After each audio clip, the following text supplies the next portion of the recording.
Hello. के हो बिर्सिस् त आजभोलि मलाई? छैन, सम्झिरहेको छु। तर आजभोलि तँसँग अलि डर लागिरहेको छ। किन?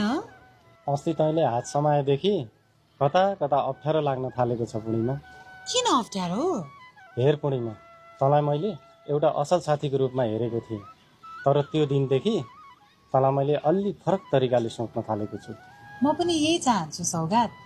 तैँले पहिला जस्तो मलाई साथी मात्र नसोचिदिएर साथीभन्दा अलि माथि सोचिदिए हुन्थ्यो। तर सोचेको जस्तो त कहाँ हुन्थ्यो होला र है सौगात? खै के भनौँ। अनि के छ तेरो नयाँ नौलो सुना? के हुनु नि, मैले मेरो त्यो नन्द भनाउँदीको श्रीमानलाई भेटेको थिएँ। मैले जे कुरामा शङ्का गरेको थिएँ उसले पनि त्यही कुरामा शङ्का गरेको रहेछ। अनि त्यही शङ्का गरेको कारणले गर्दा उसले आफ्नो बुढीलाई छोडेको रहेछ। मैले पनि बुढालाई छोडे नि भनेको त ऊ त छक्कै पर्यो। के गर्नु, आजभोलिका मान्छेहरू कहाँसम्मका हुँदो रहेछन्। हेर्दाखेरि मेरी नन्द सोझी देखिन्छ, इनोसेन्ट देखिन्छ। तर आफ्नै दाई भनेर त्यस्तो सम्बन्ध गाँसेर हिँड्दै रहेछ। यस्तै यस्तै छोरी मान्छेले हो के सबै छोरी मान्छेको बदनाम गर्दै हिँड्ने। पूर्णिमा, तैँले रङ्गे हात भेटेकी छस् र?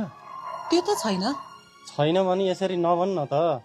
कतिपय कुराहरू आफ्नै आँखाले देखेको त गलत हुन्छन्।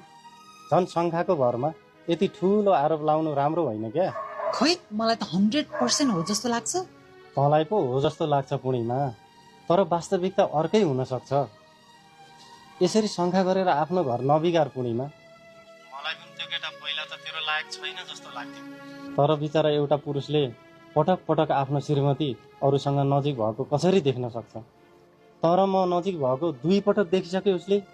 उसको ठाउँमा म भइदिएको भए सायद म तँलाई 2 झापड हान्थ्यो। हेर पूर्णिमा, तेरो बुढोले तँलाई माया गर्दैन थियो भने मलाई पनि त गाली गर्थ्यो होला। तर उसले खै केही भनेको छैन। त्यही भएर तेरो माया उसको मनमा अझै पनि छ जस्तो लाग्छ मलाई। भने के भएको छ तँलाई? एक्कासी मेरो श्रीमानको सपोर्ट गर्न थालिस् त। मलाई त मेरो नन्दको श्रीमान भेटेपछि त त्योसँग भेट्न अनि नजिक हुन पनि मन छैन। म त सबभर छिट्टो भन्दा छिटो त्यसलाई डिभोर्स दिने हो। ल, डिभोर्स दिने रे? डिभोर्स दिएर के गर्छिस् पूर्णिमा? के गर्नु नि, तँसँग बे गर्छु।